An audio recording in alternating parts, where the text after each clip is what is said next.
So basically, I was looking around for something I could ramble about for like half an hour that hasn't already been done to death, and finally found my muse. Something I haven't seen anyone write a probably way too deep and analytical video essay on, meaning I am now legally allowed to talk about it for the next hour or however long this script ends up being. Yay! So, visual novels. There isn't really a good solid definition of what they are and what they include, but can essentially be narrowed down to an interactive novel with lots of visual elements. Some have puzzles and minigames, some have extra features for players to unlock, some have you wait for a limited resource to come back over the course of several hours so you can continue with the story. There is a ton of variety for something that is honestly pretty simple to put together, especially for beginners in game development.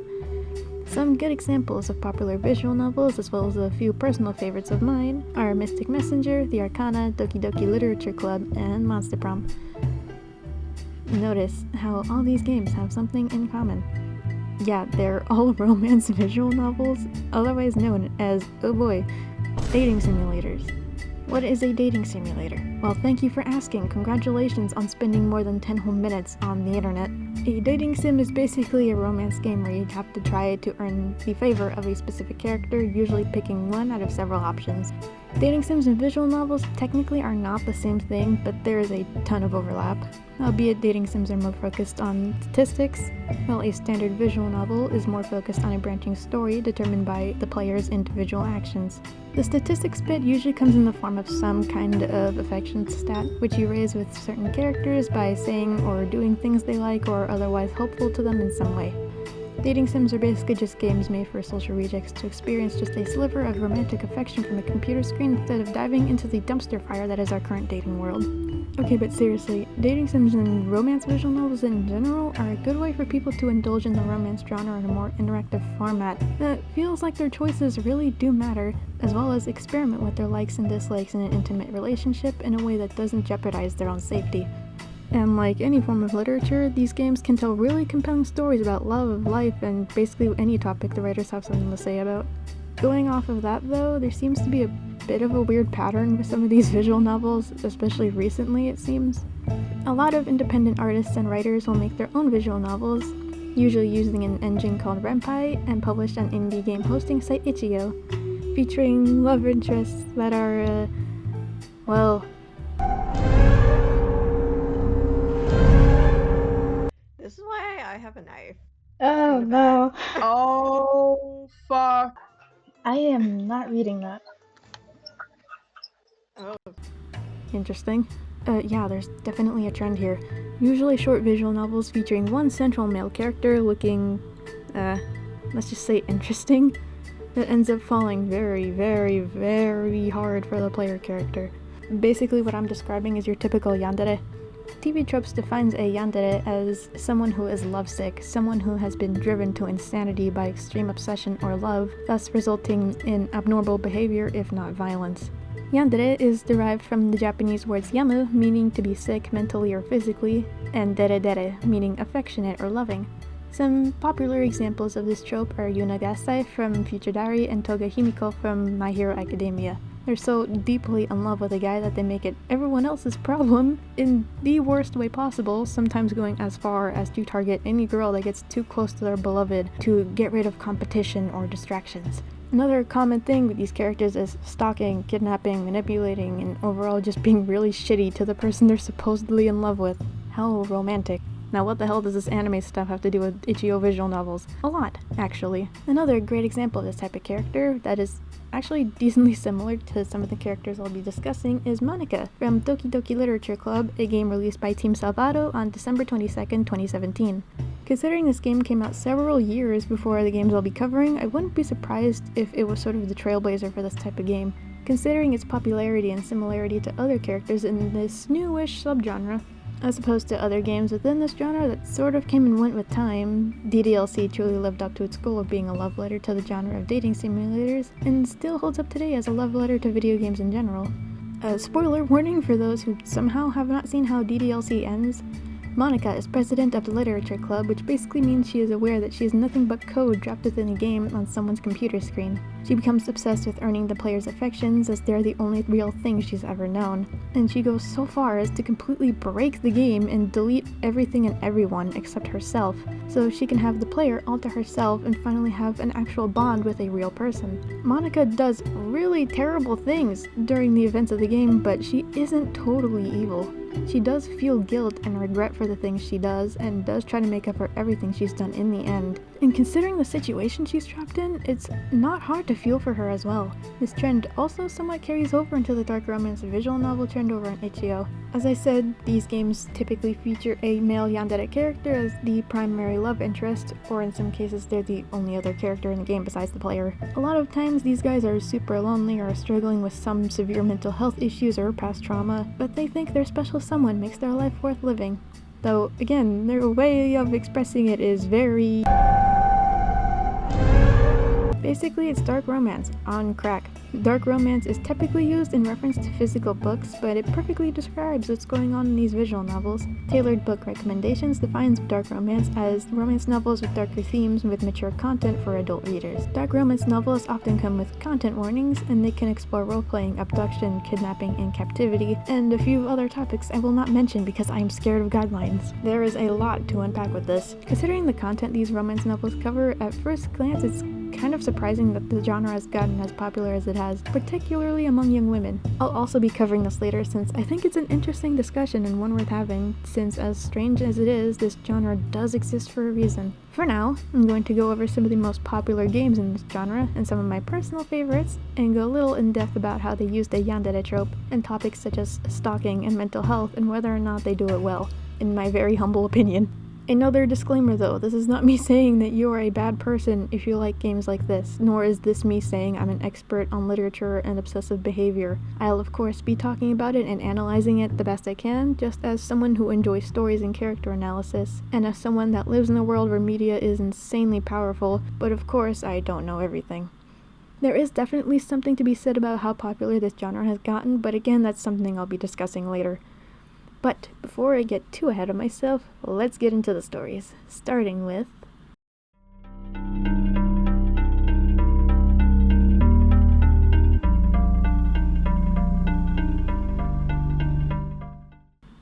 John Doe is a game by Scopophobia Studios that was published November 29th, 2021, making it probably the first of this genre to really blow up on itch.io and possibly inspire others that came along later. The game follows the player going to their job at a gas station and being followed around by a guy they spot on the bus. Weird. You go to your job and he goes up to you, asking simple questions like what your name is and whether or not you like being scared, you know, the normal stuff. He asks if he can go back to your home with you, after startling you as soon as you clock out, and newsflash, it doesn't matter what you tell this greasy french fry. Anyways, you go home and he's there. He left a lovely present, by the way. Oh god, what the hell is that? It's around this point where you unlock one of the game's several endings. He either leaves you alone, he kills you because he likes you too much, or he goes full meta and traps the player in this never-ending game with him forever, and ever, and ever, and ever, and ever. Or lastly, if you say yes to every option and then immediately start another save, your ability to choose is stripped away and each answer to the questions the game or Doe asks is picked for you, and it ends with you being trapped again with Doe in some sort of AI-generated hellscape. The remake, John Doe Plus, is where things get really interesting though. The entire premise is that the game is a time loop, and Doe is very much aware of this. The player being the only real thing in his life is what leads to his obsessive behavior. If you start a save and say no to every question you're asked, the game immediately starts another day and the visuals are way different as well as some of the dialogue. On this day, Doe starts changing almost everything about himself just to get the player to like him so he doesn't feel so alone. The ruse doesn't last long though once he's in the player's house. There's 3 different ways this can go. You casually hang out with Doe and he insists you two get to know each other very well. You decide you've had enough and abandon Doe in the game as he begs you not to leave him, again sending the 4th wall into the 8th dimension.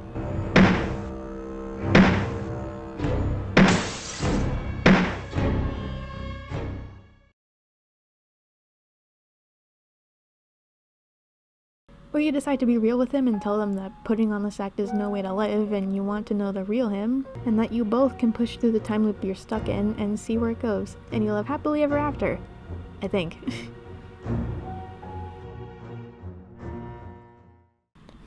So yeah, it's a pretty cool game. It's sort of like Doki Doki Literature Club in that the central character, a Yandere, is aware that they're in a game and nothing around them is truly real, except the player. The main difference here is that Do doesn't even have any artificial friends to keep him company. He's been reliving the same day for God knows how long, and he seemingly has less control over the game and its inner workings, unlike Monica, who is able to directly interact with the game's code. The most control he shows is blocking a choice box in one of the endings, and that weird thing where your apartment turns into the 9th circle of hell.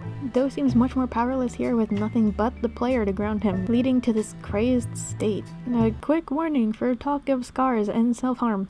So I was under the impression that Do might have been depressed for a while, and I believe it's still not entirely out of the question, but alas, I am no therapist. But I thought one reason for that being the case was the very visible scars all over him, if you're picking up what I'm putting down.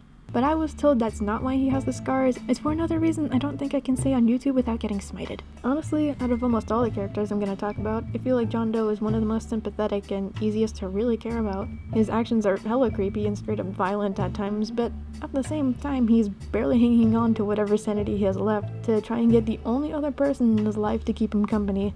Otherwise the isolation might just make him spiral completely into insanity.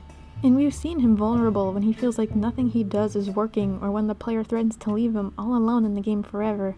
He's stuck in this honestly really horrible scenario he has no way out of, so it's not too strange to feel at least a bit bad for him. At least I think so. So yeah, we're off to a pretty good start. John Doe is a simple game, but it tells an interesting story in its short runtime about changing yourself for the sake of another person, and an interesting take on meta considering the main character is an obsessive stalker. Okay, this isn't in the script, but there are more games that are set in this universe. The universe is called the Uncanny Valley, and I recommend playing more of the games that have been released by Scopophobia Studios. It's over on itch.io. All the games are free. Go get them. Also, heed the game's content warnings, okay? Don't say I didn't warn you.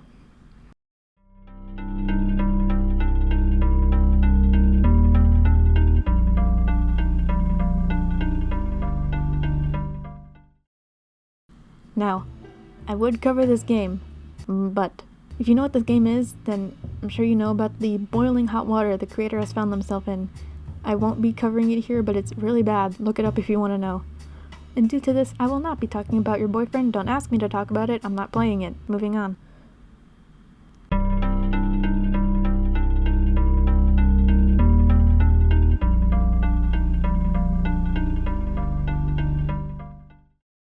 My Dear Hatchet Man was released on February 20th, 2022 by Gnometastics, and once again follows our player character that lives alone near a forest.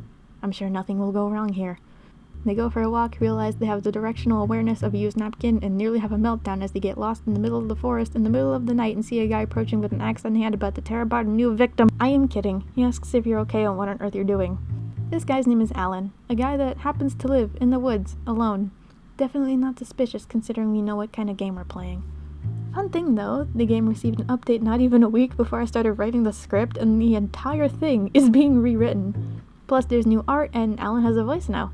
Well, alright. Will say I did not expect him to sound like that, and I mean that in like a good way.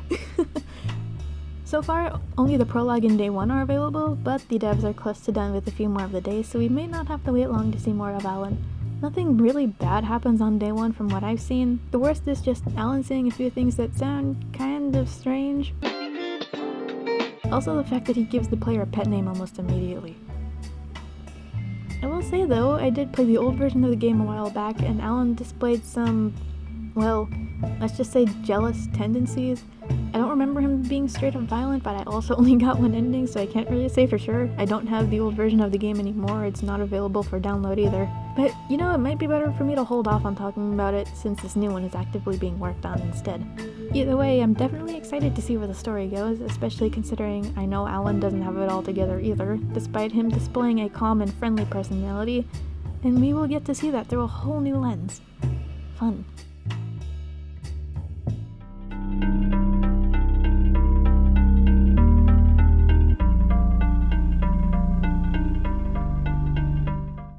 Now, onto a personal favorite. Broken Colors is a game developed by the Ink Room and published on January 20th, 2023 as a free-to-play demo. The story follows our player character as they go through a day of work at a convenience store. One thing I will say I appreciate about this game is that even the player character seems to have some problems of their own, but I am getting ahead of myself right now. You hear about a serial killer on the loose while you're at work, and your coworker Rasmus is too busy being a douche to let you catch a break. The AC is broken, he expects you to handle it, he belittles you to hell and back for taking a personality quiz in a magazine, and in general, he very much enjoys making jokes at your expense since you can't really do much because his dad is the manager. Go figure.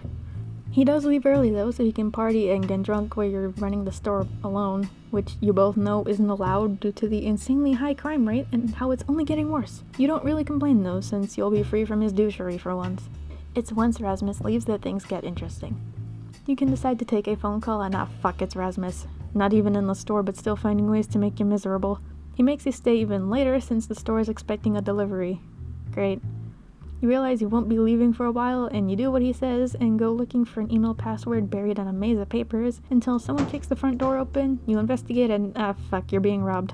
You can either tell him there's nothing worth stealing, and he mentions how you might be worth something and nearly have a heart attack, as well as realize you may or may not have some questionable interests. You absolute sicko.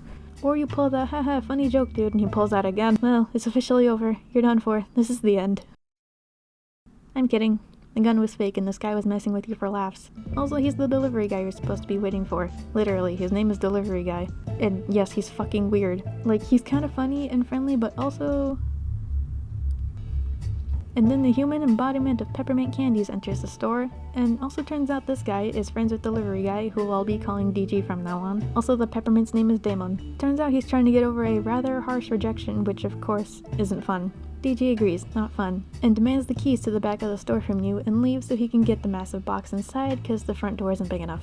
You and Damon sort of start getting to know each other, you try to make him feel better after his rejection, and he seems to appreciate it a lot. You yourself don't think he's half bad, but also why would someone like him be interested in someone as pathetic as you? Eventually, you get anxious and go to check on DG because he's taking a long time with that box, and you realize you handed the keys over to a stranger out of panic. Damon assures you it's fine, but you go ahead anyway after he leaves the store. The room is pitch black for some reason, so you feel around for the light switch and bump into someone and... Jesus Christ. Another one of his pranks. Long story short, he says some R-rated shit and you realize you are in fact a masochist, and y'all move on like that didn't just happen. He makes an offer for you to work with him as his partner and get away from this stupid job. You don't take him up on the offer yet because of legal stuff you have to sort out with your current job, but things may be looking up. You clock out, you go home, have a breakdown while looking at your family's social media and how they're seemingly enjoying life without you, as you feel like you're wasting your life and haven't done anything worthwhile, and you don't want to face the disappointment from your family if you're to go back after accomplishing nothing. And yeah, see what I meant when I said the player character also has issues? Also, Damon does some stalker shit while you're asleep. Ugh. As you can see, there's a lot going on here, and there's still several other characters that haven't been introduced, which makes me hopeful for the game's future since it has a lot of potential to be something great. Damon, of course, is the typical Yandere. Kind of a calm, sweet guy, but don't let him get attached or else you have to put extra locks on all your doors. DG is sort of the oddball here. Less the romantic type, but the type to say something really out of pocket to get a reaction. Need I remind you of that scene in the dark room? Also, remember that serial killer that's on the loose? Well, now you do, because only 2 of the endings end with you going home safely, albeit at the cost of having a candy-colored stalker on your tail. The others end with you dying in an alleyway to that serial killer. Also, is it just me or does he look familiar? You don't get a ton of backstory within the game itself just yet, but the main artist, Plastic Heart, has bios for every single character on their Toy House page, even characters that haven't shown up yet. I'll be talking about character backstories briefly here, so spoiler warning if you want to wait until the rest of the game comes out to learn more. Now, onto Rasmus. Yeah, remember that guy? Honestly, he's not looking so bad now considering what we just discussed. Not a yandere or an actual psychopath, but a spoiled-ass douche that takes his anger out on the player. Turns out some of the reason as to why he does this is because of his stepmom, who even in the game it seems he isn't too fond of. They don't get along well, with that stepmom seemingly trying to control Rasmus and his life, and him having none of it. Turns out his actual mom died in a car crash because of a drunk driver, all because Rasmus didn't feel like walking home that day and asked her to pick him up. Turns out he still blames himself for that to this day. Honestly, I feel like Rasmus definitely has the most room for growth here. He has some sympathy, and his flaws are understandable and forgivable with time. Anyways, great game. Be warned though, as it is very much a dark adult game, so don't say I didn't warn you. Heed the game's content warning. Please.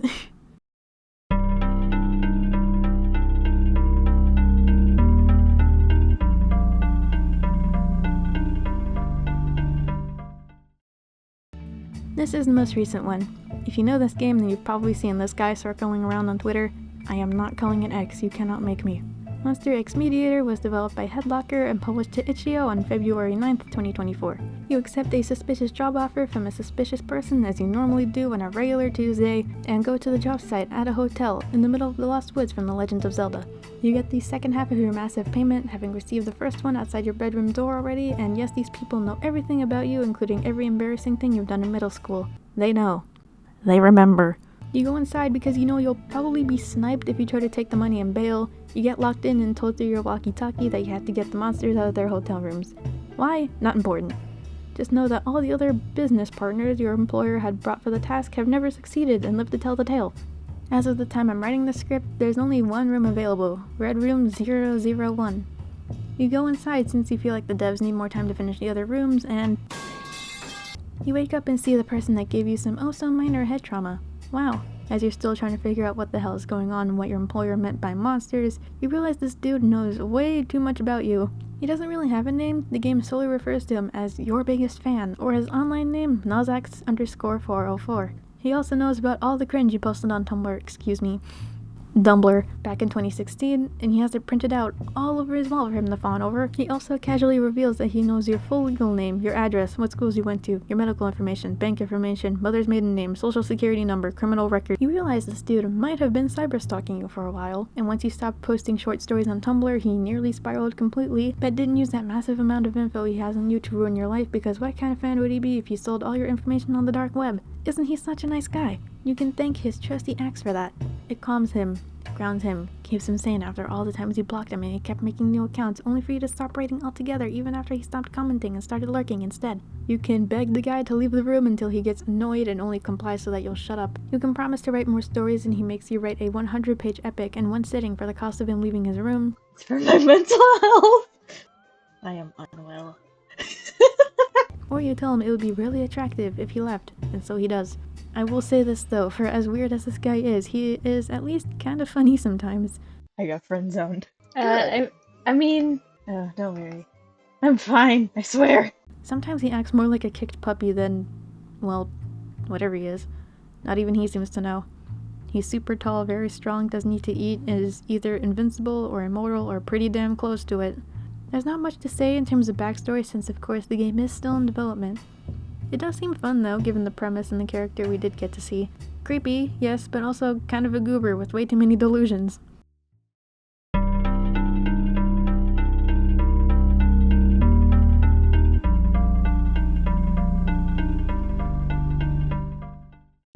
You know, considering how often I've talked about these characters being creepy or straight up violent at times, any logical person would probably wonder why so many people seem to absolutely adore them. I don't have an exact answer for this since, well, I'm not a psychologist, but I do have some educated guesses. The first is that some people are just masochists, and these games let them indulge in these interests without actually putting themselves in danger. 2. People that have struggled in their own life may be desensitized to this type of content, to the point where these deranged characters are actually more comforting to them than the people they're surrounded by in their real life. A la creepypasta fangirls. 3. People that have never been desired romantically might find it comforting to witness a character be that devoted to them, even if it is to an unhealthy degree, which, yeah, it is unhealthy. These stories are essentially wish fulfillment in that the flaws which you, the player, have grown insecure about are admired and depicted as desirable in the eyes of the male love interest. And 4, and this is kind of a deep one and I may be stretching it, but hear me out, it is often frowned upon for women to want a romantic partner, much less a more intimate one. They're ridiculed for wanting to indulge in that sort of thing, often being belittled or called horrible names for not being totally pure and innocent. And so they indulge in the dark romance genre a lot of these visual novels fall into, where admittedly sometimes the area of consent can get kinda gray, sometimes dubious at best, though I won't be discussing anything more than that since, quite frankly, I don't want to. That topic makes me uncomfortable and there's people that are way more qualified than me that can do that. But having a character act on their desires without the player really needing to ask can make these women sort of feel like they're not having to ask for the affection they want, and it's sort of a plausible deniability. Depressing, I know. To quote something I saw on Tumblr once, from my year of rest and relaxation, I did crave attention, but I refused to humiliate myself by asking for it. That's basically what I'm describing. Taking a little bit of inspiration from ContraPoint's video on the Twilight series, it's a lot like the typical male fantasy of dying gloriously in battle. Do these men actually want to die? No. Death in battle is what leads to what the actual desire is, which is glory and admiration from others. Dying heroically makes it so that they would not have to ask for other people's love, which is not inherently a bad thing. I think most of us would like to be loved by others. Obviously though, I think most of us don't want to die for it. Just like women and others do not actually want to be assaulted, stalked, kidnapped, or whatever. They want to be desired and indulge in things they feel like they aren't allowed to, while still remaining good and pure in the eyes of the world, because technically they did not initiate it. Like I said in the beginning of the video, the visual novel medium can be what allows people to indulge in these things without actually putting themselves and others in danger. Also, the video is pretty good, so if you have 3 hours to kill, go watch it.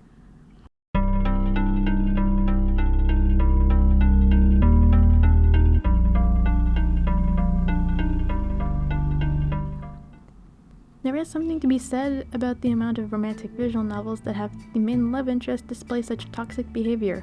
Because, yeah, it's insanely toxic. These characters are super obsessive and possessive over the player, will oftentimes emotionally, mentally, or psychologically manipulate and abuse them, will stalk them wherever they go and break into their home, or will straight up murder everyone their beloved knows in order to isolate them. Of course, for most people, interest in these types of characters and stories stays confined to fiction, and that's the end of it.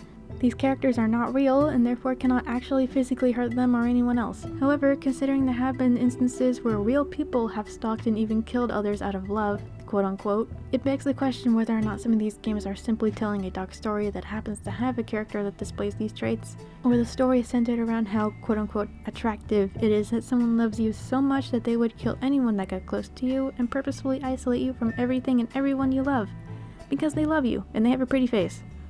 Do I have an answer for this? I don't really know. I'm not a professional, nor do I have these problems myself, so I'm not exactly qualified to make a general statement here. However, I felt like it was important that I brought it up considering the subject matter of the video, both to address how fiction can affect reality when in the wrong hands, and to clarify that I don't condone such behaviors in the real world myself. Liking or writing a trope within a story doesn't equate to condoning these behaviors in the real world. These games usually have content warnings and will clarify that the creators don't condone this behavior in the real world, and it's important that people know that. I definitely wouldn't go after people like this in my own life, even though I clearly enjoy the genre and find it interesting to analyze on a literary and psychological level.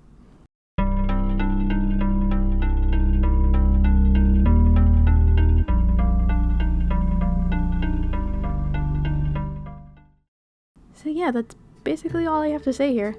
Got to briefly go over the history and popularity spike of this dark romance visual novel genre on itch.io, a few good and popular examples, and what makes this genre so appealing to various types of people. But even considering the deep backstories, possible meta-commentary, and statements on mental health, for some people, writing this type of thing is just fun. Like, writing a character that's gone so far off the deep end like this can be an enjoyable thing. Thinking about what crazy things they'll resort to in order to gain someone's favor, and just how deranged they can end up. As someone that loves character-based media, yeah, I get that. And again, to make it very, very clear, I'm talking about fiction. I'm talking about a literary trope. This is not me saying I think this type of thing is cool or attractive in the real world because, well, obviously it isn't. So yeah, that's all I got. I don't know, I might go play some more games or something. Have a good one. Christ, my throat hurts. I'm not used to talking this much for this long.